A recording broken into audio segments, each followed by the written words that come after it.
Welcome viewer, I am Murugan S. This video tutorial describes, fix can't change taskbar icon order on Windows 11. Press Windows and T keys.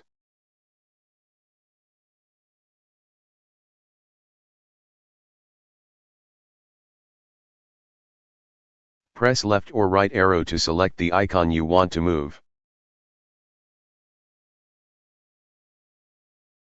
I want to move Adobe Acrobat Reader icon. Use Alt, Shift, and arrow left or Alt, Shift and arrow right to move it spot by spot.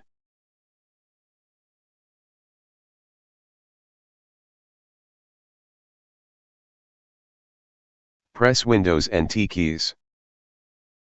Press left or right arrow to select the icon you want to move.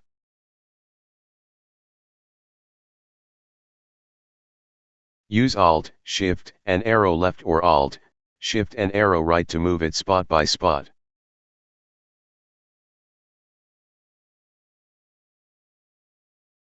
I hope this video tutorial helps to you. Please like, share and don't forget to subscribe my channel. Thank you very much. See you next video.